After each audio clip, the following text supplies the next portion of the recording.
Assalamu Alaikum. alaikum. Walaikum salam. How you doing? Good. How are you? How's the weather back Yeah, in yeah, Sheffield? yeah. Good. It's very warm here today. How's the Very warm, weather? guys. Jeez, man, Peshawar is scorching. It's absolutely ridiculous back here. I swear. Are you missing? Are you missing the UK? Kind of, you know. I've Mhm. started to miss the UK in the last 2 days. Not gonna lie. Oh, good. Have you been out and about? So, should we start now? Just let me Yeah. come to this better lightning. Okay, let the people join first. Then we're gonna start. Have you been eating? Yeah, I've been eating. I had some nice food today. Not gonna lie. How are Good to you? meet How's it health? Yeah, good. Yeah, Sheffield's good. good, man. Yeah. Sheffield's missing you really. I know Sheffield misses me. Soon, inshallah.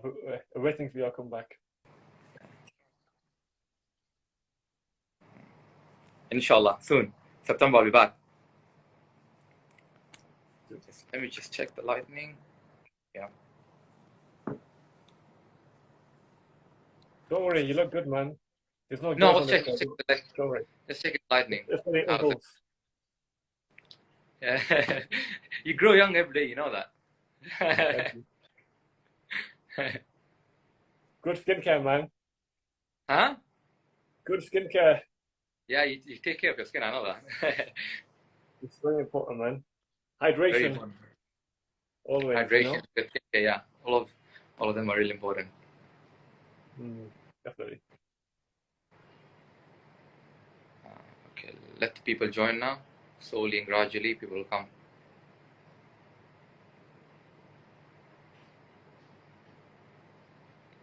I can't stare at a screen too long. My Which eyesight. is right? Better this way, this way.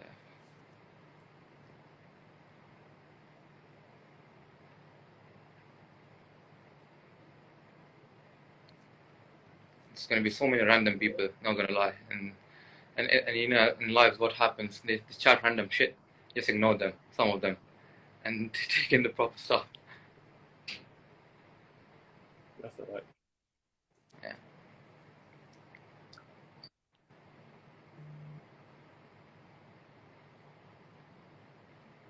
Right, should we start?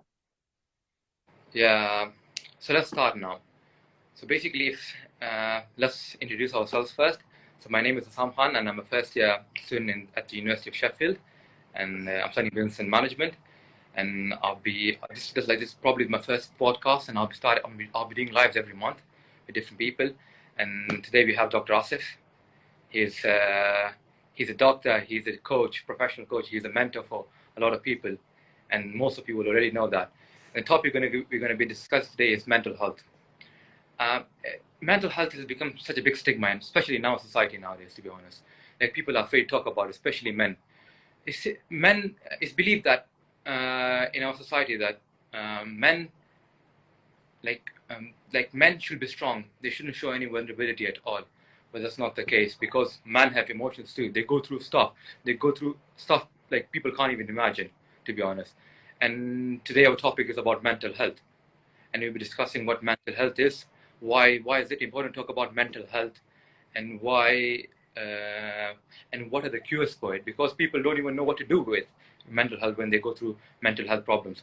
For example, recently, Dr. Amir Liaquat, most of us will know about him. He went through some mental health issues, and it led to his death. In the last few years, like famous Bollywood actor, we wouldn't go. We know some personal people we know who have gone through mental health, but today we're going to talk about people like famous people who have gone through mental health, and they have suffered the consequences of it. So Shan Singh Rajput, the Bollywood actor, he passed away. So many cricketers you might know, Marcus Trescothick, Jonathan Trott, they left cricket because of mental health. So it is a big issue, and we need to talk about it. So yeah, Asif bhai, up to you now. Yeah, good topic. I think it's a very good topic to start off your series of the lives and podcasts. Especially as a student, and especially someone who's living in Pakistan. It's very important to actually raise awareness over there. And as we've seen literally 2 days ago, the drastic consequences of adverse mental health. And in the UK now, we're getting a bit more awareness. So we have Movember, which is in November for 1 month, where the entire population comes together usually to raise awareness of men's health, usually prostate cancer, etc. But more and more now mental health. And June is International Mental Health Month for Men. So that's is awareness is slowly being raised. As for Asia, I think, very much still behind in terms of recognizing mental health. You can't really treat something if it's not recognized. So a lot of the conceptions are that it's just sadness, or it's just grief, or it's just nerves, or it's sometimes, or it's even jinn possession, etc. And underlying that could be something which is pathological. So you've got depression, which is a low mood, chronic low mood, for more than 2 weeks. That's someone who has such symptoms such as difficulty getting out of bed, lack of motivation, lack of interest, lack of eating as well, for more than 2 weeks consecutively, then they ought to see a doctor. Now, the therapies for this are now become online. So psychotherapy used to be delivered in person. Now it's actually delivered digitally by a doctor or a psychotherapist. So access has become easier, but awareness is not there. You can't really treat something when the awareness is not there. And particularly in the South Asian community, especially amongst men, the taboo and stigma still remains. And it's for people like us, who have had lived experience of mental health to actually speak about it, be open about it. And we saw, like I say, on Thursday, the consequences of that, particularly in the West. I can't speak for in Asia, but certainly in the West, the biggest killer of men under 40 is not Yeah, accidents or cancer. It's actually suicide. actually, And suicide. and it's usually suicide by drugs or drink, or by actually hanging, or by putting himself in front of a bus or a car. It's very common actually for men to drive by themselves and actually come out in front of a truck or something like that. And that not only kills them, but it causes it could kill the other person who's driving the other vehicle as well. And it's unrecognized. We had a famous incident a few years ago where a famous football pundit by the name of Gary Speed, he looked all well, Yeah, and within a few hours he was dead. Very conscious decision to kill himself. And the thing with men, you can't tell by their face, you can't tell by their actions, those who are going through mental health. And they say men are very good at masking their emotions. And that's why it's important to speak to your friends. It's actually important to raise awareness. And if a friend is struggling with either anxiety, depression, PTSD, some kind of OCD or phobia, for instance, it's important to actually direct them in the way of appropriate therapies and channels. yeah. So as you said, it's really important, to seek help when you go through something like mental health problems. And us by now, the first thing I need to ask about mental health is that what's the first stage? How to diagnose mental health? That you have mental health issues. What's the first Yeah. stage of diagnosing it? So we have to separate mental health, adverse mental health from normal mental health. So, you might get nervous before an exam. You might be sad after someone passes away, or you got some bad news. These are all normal kind of variations in human behavior. You might even become very excited, but when that lasts for more than 2 weeks, so depression, this kind of manic episodes, anxiety, panic, and it's stopping your functioning with your peers and your family and at work as well, then that's the stage where you ought to seek support and help. And the first stage of that is going to see a doctor. So, it's very easy to just label everything as depression within 1 or 2 days. But, we need to wait a few more days to see if this is still manifesting. If it's getting worse, then after 2 weeks, I think, things have persisted for that long, that period of time, it's worth then seeking help. The problem lies in when men actually long this out for many, many weeks and months, and it goes undercover, and help is not sought from the appropriate channels. So 2 weeks is usually a good cutoff point. And if it's getting worse, and it's impacting your activity, so you're not eating properly, you're not sleeping properly, you're not going out, you had a massive change in mood, I think it's then on the onus is on people around that person to actually ask them to seek help, or actually do it for them. Because we know one of the things when you're going through mental health problems is actually not to seek help and actually have that demotivation, whereas you want to be left alone, but that's not the best thing to do. You wouldn't leave someone alone who's got cancer or who's got a heart problem. But with mental Exactly. health, your motivation, really um, dwindled, and it's important for people around that person to push them in the right direction. Yeah. Yeah. So seeking like as we say that mental health, we think of it like we've like as I said in the beginning, we have stigmatized it so much that we are afraid to talk about it, we are afraid to mention it to people, and we think we can handle it alone, which isn't the case most of the times. You need it like when you have a disease, you have to go to the doctor. Mental health is a disease too. It needs a doctor too. It it doesn't go away by itself. You need you need to go through proper sessions. You need to medications. There is, you know, you can't say much about it, but to see a proper doctor, physiotherapist, no, sorry, psychiatrist, it's really important to do that. Like if we have to treat it, we have to treat it as a disease, not as something which is very common. It is very common amongst people, but it is a disease which needs to be treated by a proper doctor. Yeah. And as you said, that and like mental health has a lot of adverse effects on our how we live in society, our societal norms, such as we don't socialize as much. We try to escape out of reality and hide ourselves and not go out there, which I think is very wrong. If you do that, you're already in a very big problem, but you're also deepening that problem yourself. You're creating more problems for yourself in that way. So it's basically you have to go out there and seek out help. That's the first thing about mental health. Seek help. It just doesn't go away by itself. You need to seek help first. So my next question is that what's the best cure for it? Like we've heard so much about it. What is the best cure for it? What do you think? Yeah. So the before we get to the cure, we must look at the prevention as well. So prevention is better than the cure, as we say in Yeah. medicine. So preventative measures are, socializing, actually having a good family unit. We know sometimes adverse childhood events during someone's upbringing can increase their risk of many mental conditions such as schizophrenia, paranoia, bipolar disorder, as well as depression and anxiety. So, these are things which have happened in the past. We can't change them, but we can change the way we think about them. Secondly, the present conditions as well. So, someone's living in poverty, that's an increased risk of going through depression. Someone's living in a high pressure job, that's an increased risk of going through anxiety.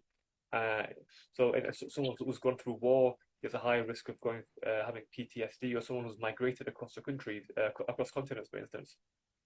Economic migrants, there's a higher chance of actually having PTSD. So these are things we can actually look at and recognize. That's the first step in prevention. So I'm a big believer in prevention rather than cure. But let's say someone's got this, they've got depression, they've been diagnosed, they're on tablets. So medication is one of them. The second, and for me, that should be the last line really, in cases which are not really responding to psychotherapy. So one of the best therapies we have is called talking therapy. So CBT is a form of that. So psychotherapy, which can now be delivered as sessions online. You don't necessarily have to go to see a therapist in person. And that therapist, it's not always a doctor.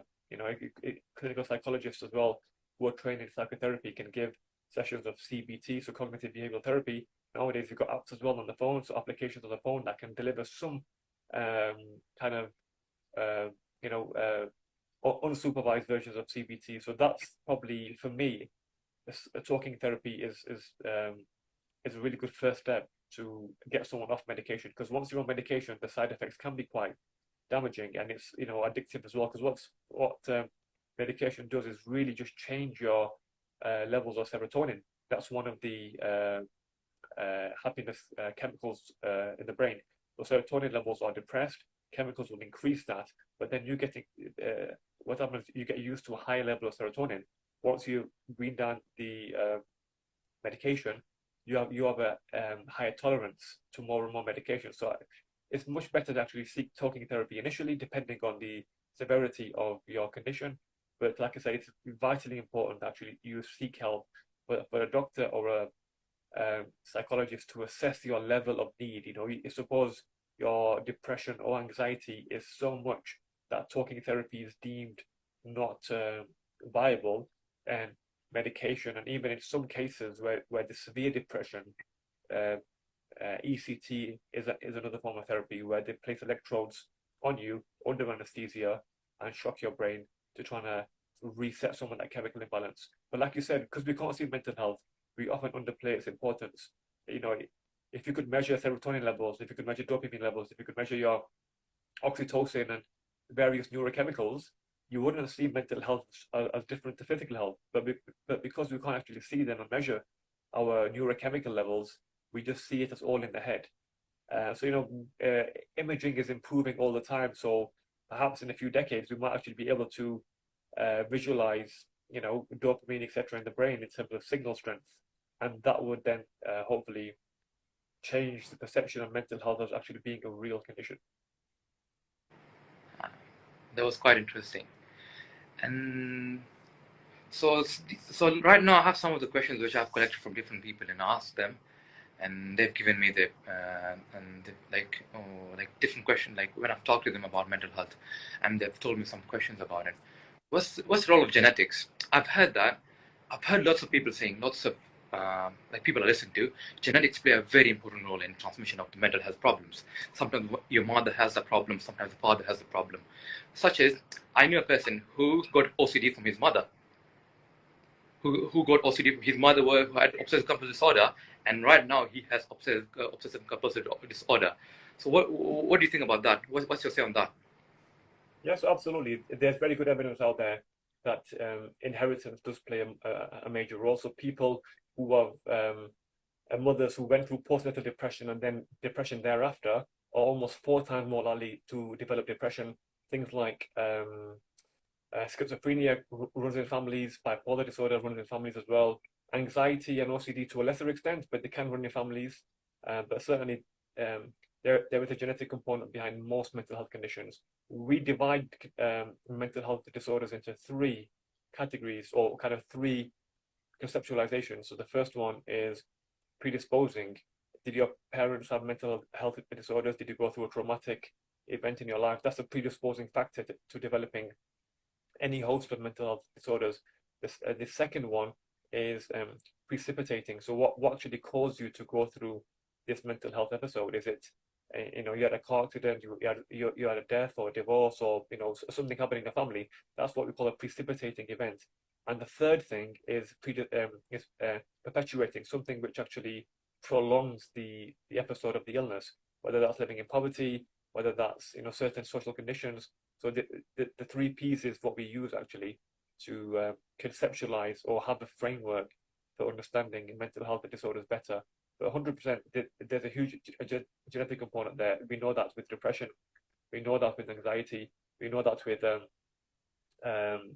schizophrenia, bipolar disorder.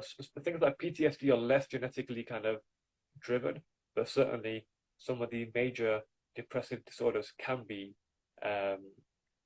passed down from parent to child. Amazing. Like, when you think about it, it's quite unique.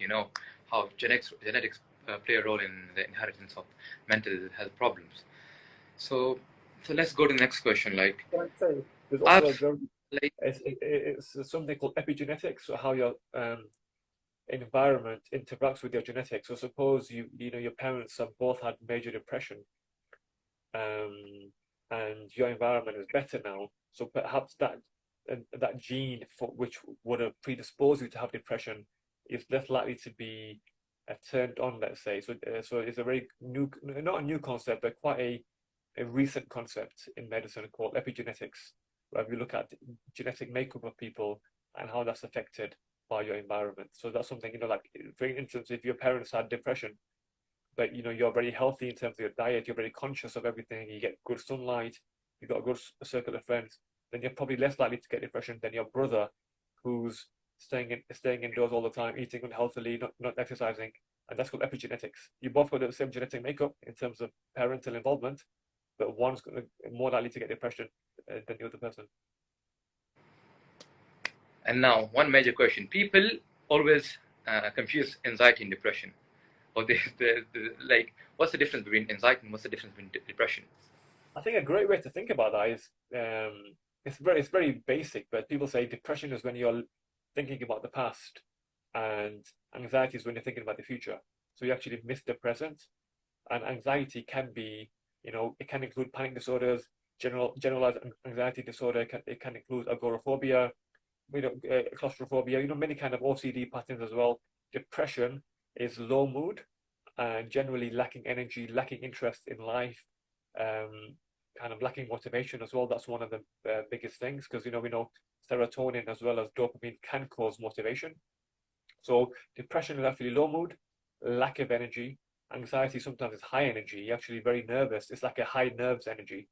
And once that's pronounced and prolonged, you get a diagnosis of anxiety. Some people have performance anxiety, round about exams, etc., social situations. Some people have GAD, so generalized anxiety disorder, whereby anxiety is present throughout most life events. Some people have agoraphobia, where they kind of afraid to leave the house, etc. So it's very much, depending on the person, but you can see them as opposite ends of the spectrum almost. Depression is low mood, low energy. Anxiety is kind of high energy, low, high, not high mood, but kind of just high kind of neural firing. Your neurons are firing very high. Cortisol is elevated, whereas depression, your neurochemicals tend to be depressed, quite low, such as serotonin and dopamine. So almost opposite end of the spectrum. But people do confuse them, and you can get something called mixed anxiety depressive disorder, where you get a mixture of both. Okay, so I think that was pretty clear. Like, that's like that's the simplest way you can put it on, to be honest. And to be honest, like, a lot of people go through it, Asif bhai, but it's been so stigmatized that nowadays people don't even know what's the difference between anxiety and depression. They don't even talk about it.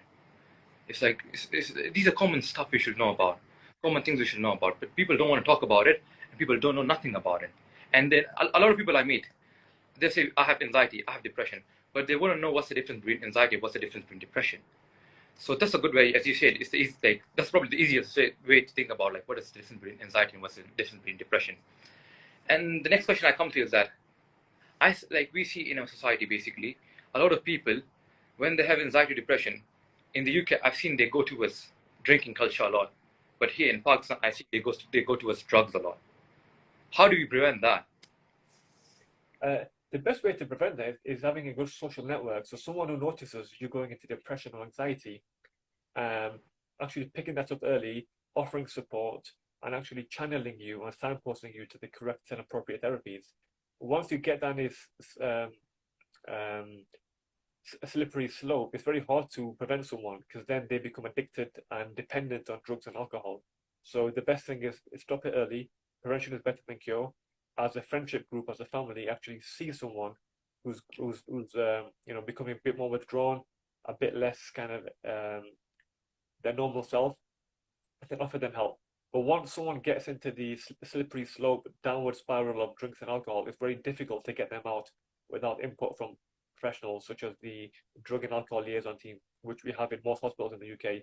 But there is a big difference, and it's to do with availability. So in the UK, alcohol is very commonly available, very cheap as well. So people often resort to that.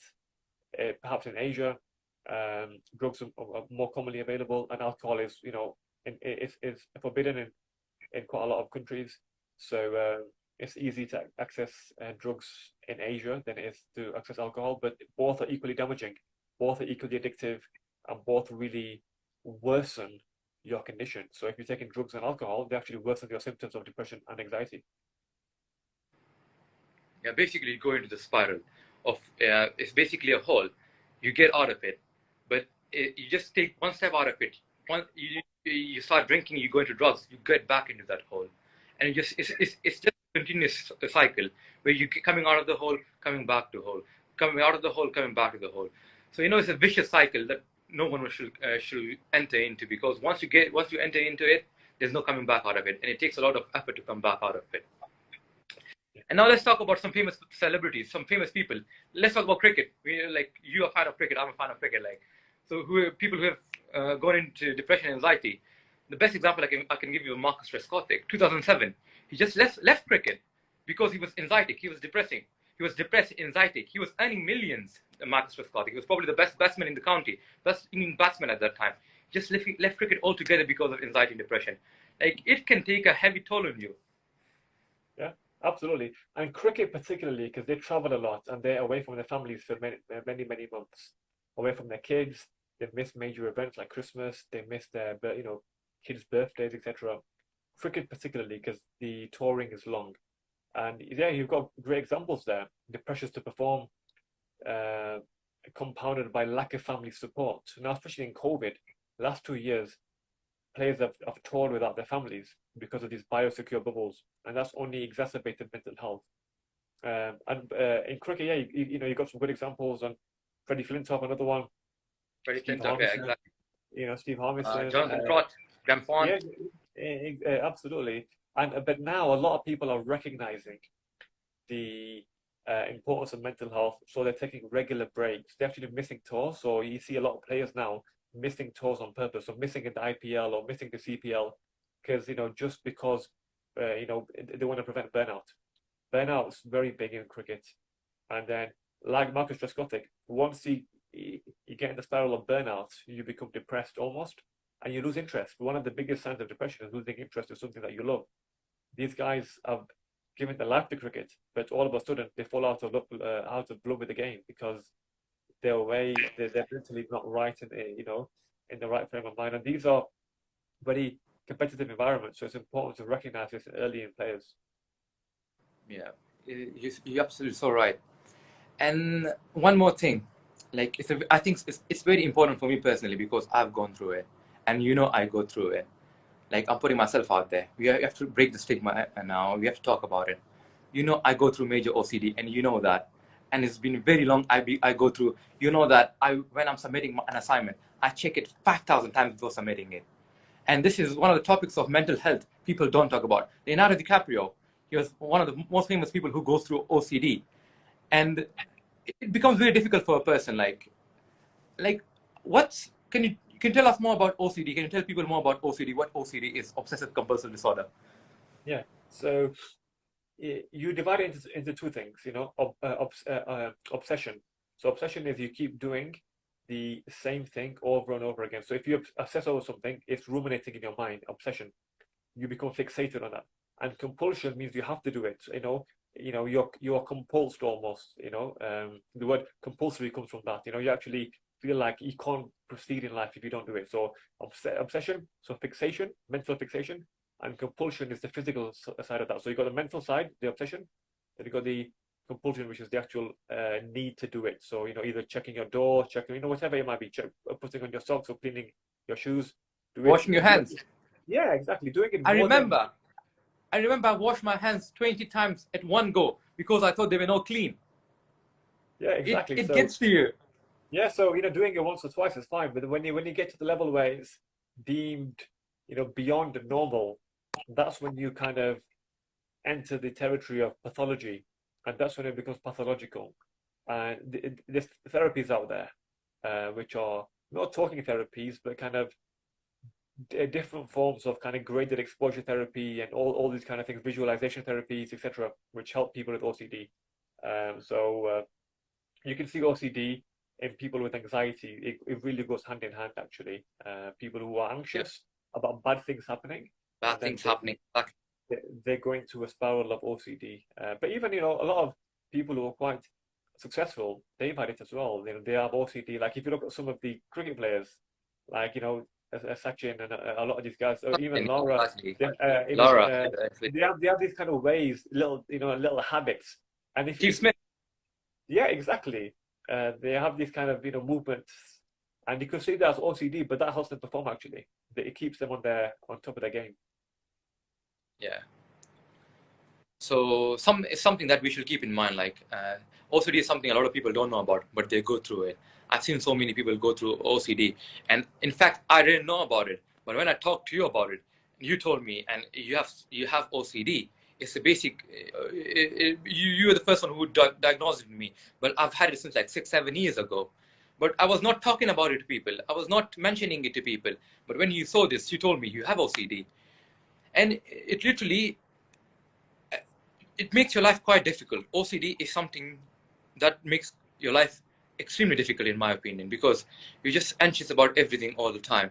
You're like, for example, if I'm going to a class in uni, I'll think 5,000 times, have I locked my room? Oh, something's bad is happening in my room. There's fire in my room. You get thoughts like that. It's very common with OCD, you get thoughts like that. Sometimes I have to go through midway from uni back to my room to see if I've locked my room.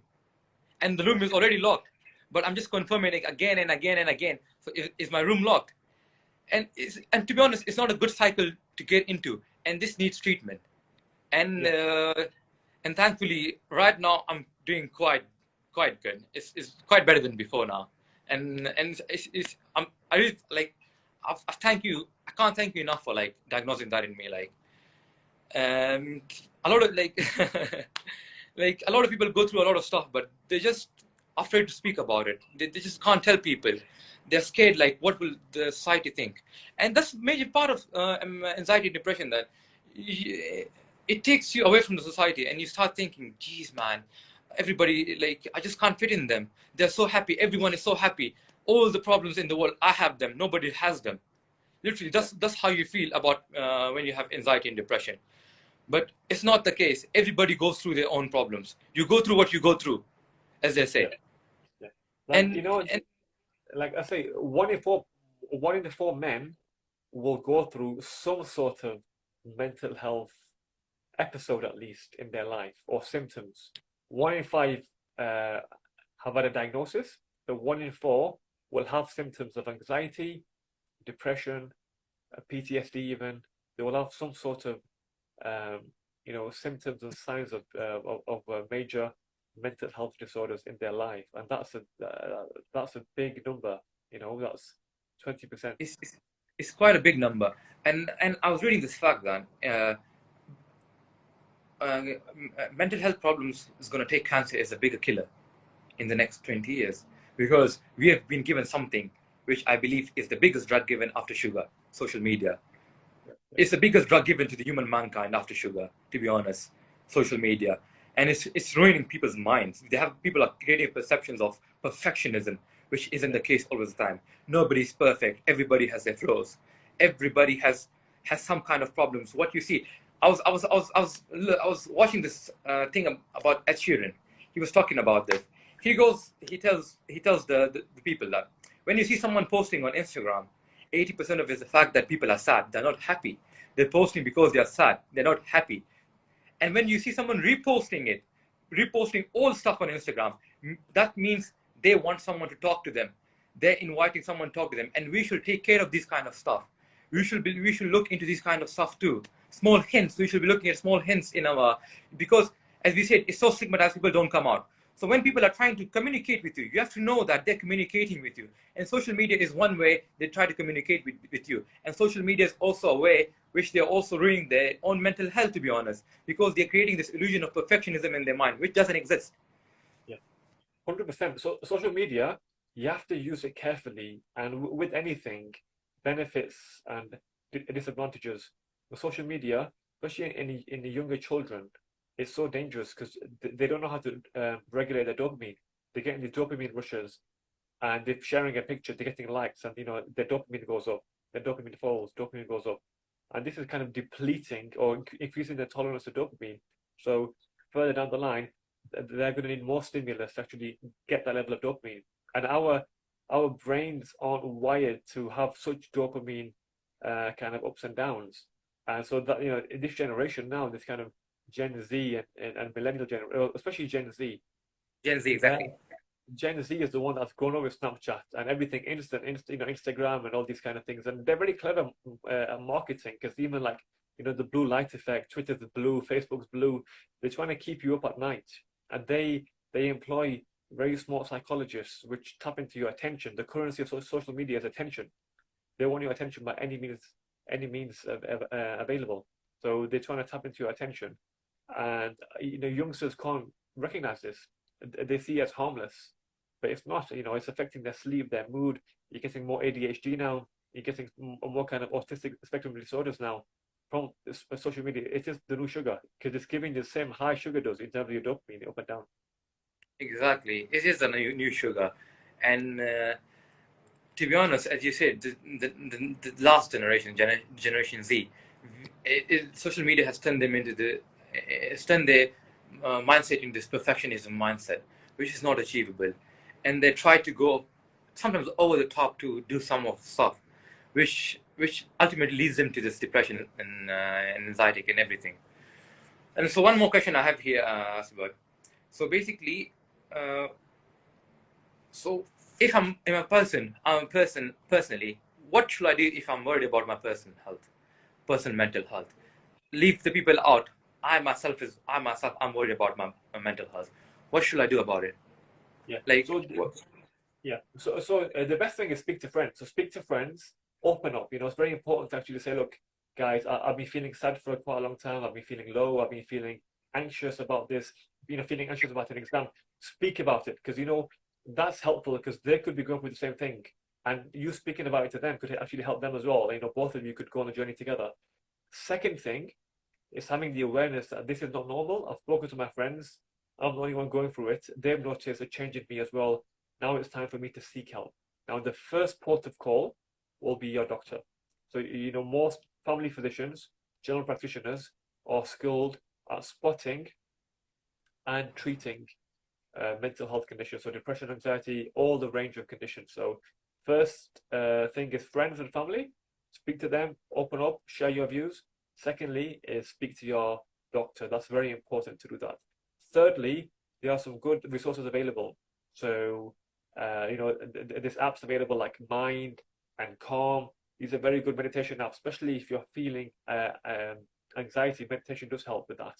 And the fourth thing is lifestyle interventions. Exercising is very good. Getting some sunlight, eating good food. You know, if you fuel your body with junk food, your mindset also changes as well. You know, this has an effect on your mind. You know, your cognition, your focus. These things are affected by what you consume. So it's vitally important to get your vitamins, especially your B vitamins. Your whole range of B vitamins, thiamine, etc. These are all very important for mood and cognition. Get your vitamin D. We know vitamin D is important for mood as well. Vitamin C is good for your immunity.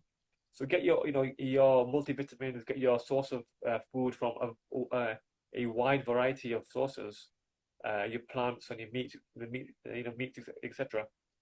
Very important to actually have a varied diet, and we've lost the touch with uh, a social touch. So COVID has made us all isolated, and spending a lot of time at home, spending a lot of time on the phone. So it's vitally important to actually reach out to people. You've gone back to Pakistan now. You have to speak to friends that you're not seen for maybe 2 years because of COVID and lockdowns. So reach out and actually discuss you know, your pains and problems. But that's just one step. The second step will always be speaking to a doctor or a qualified therapist. Whether that's privately or in the UK, we obviously have NHS as well. So it's either way, whichever is quicker for you. yeah. And if anybody has questions, they can write down in the chat. Will be Dr. Asif Bhai will be more than happy to answer your questions. And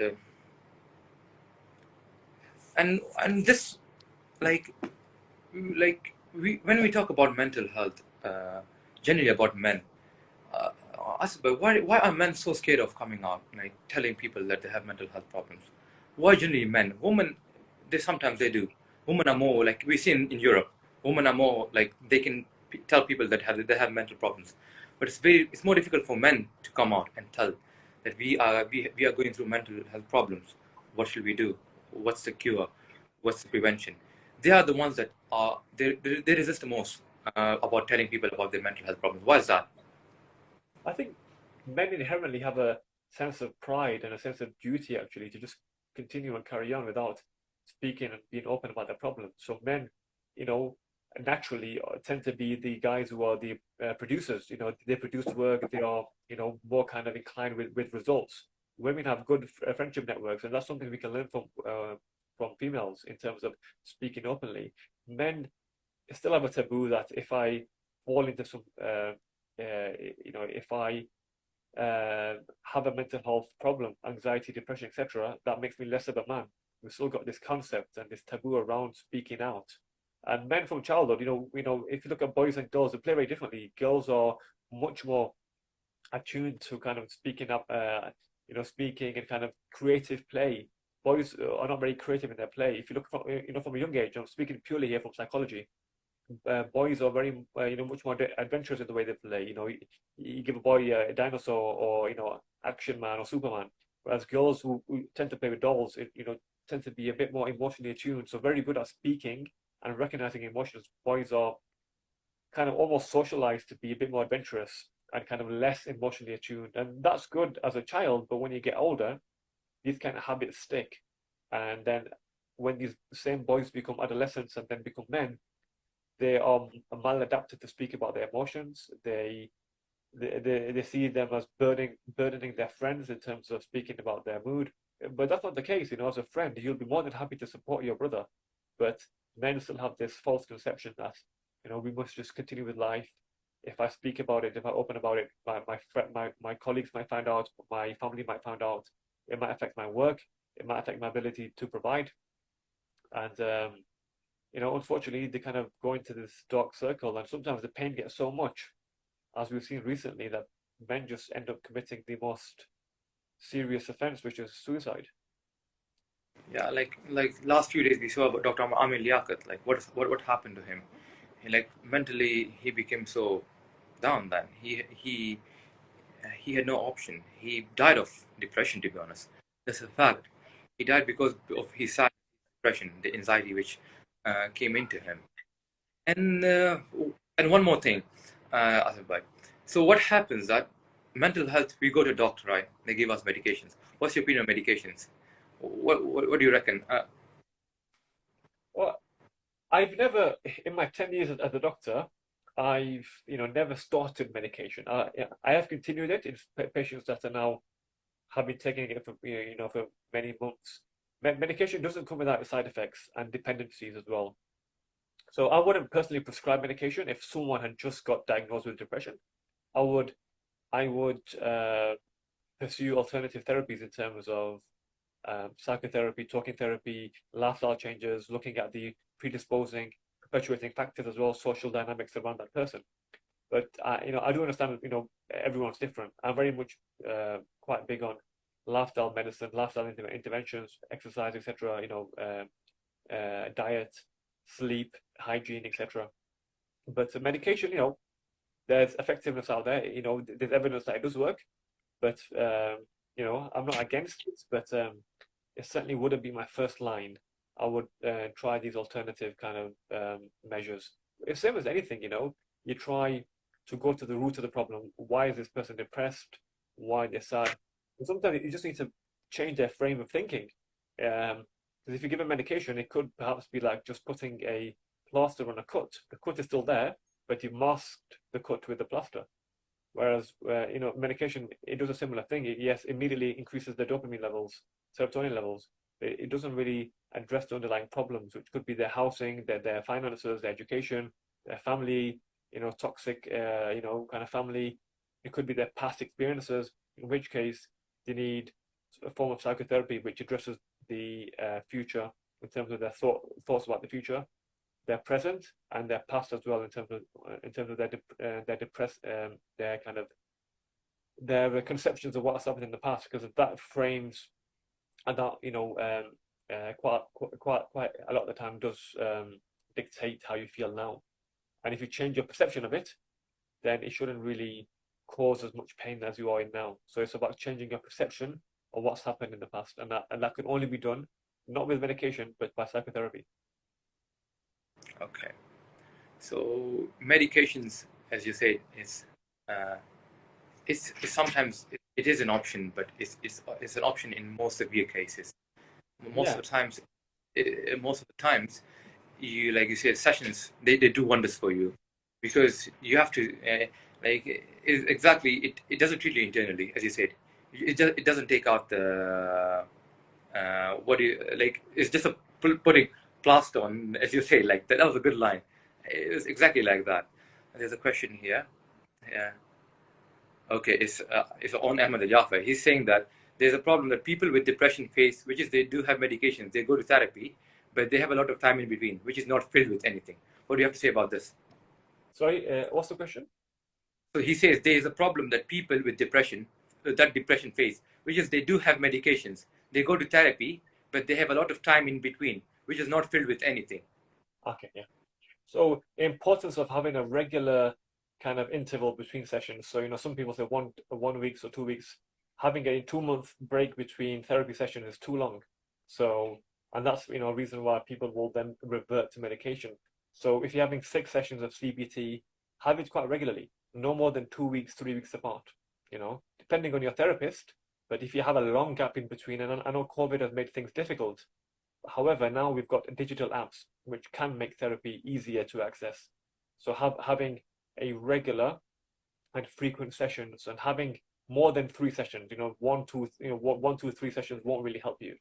You need at least 6, if not 12 sessions maximum, I would say, but you need more than 3.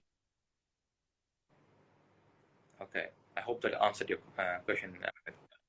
And I said, by one question for everybody who's going through mental health problems, one last suggestion for everybody, because we have like 6 last suggestion for anybody who's going through mental problems such as anxiety, depression, ADHD, OCD, all these mental problems. Yeah, so the best advice is look after yourself. Health is wealth, and if you're ever feeling off, yes, it could be a bad day, but if a bad day becomes two and then becomes three and then becomes a whole week, that's not a bad day. You might be going into depression, you might be going into anxiety. So recognize it early, speak to your friends, be open, especially for all the young men out there, particularly those going through studies or new careers or career changes or getting on the career ladder. Yes, these times are tough, but if you feel as though you're struggling, please do reach out. And I think that's important, especially in today's digital world where we have a lot of friends, but we're actually less connected in real life. It's important to actually have that social connection, and it's very protective. Having that social connection is very protective. People often forget that they are friends online, but not in real life. So it's important to have friends in real life, go to community events, go to sports events, actually have um, social connection because we are social beings. We're not individual beings. We're social animals, to be honest.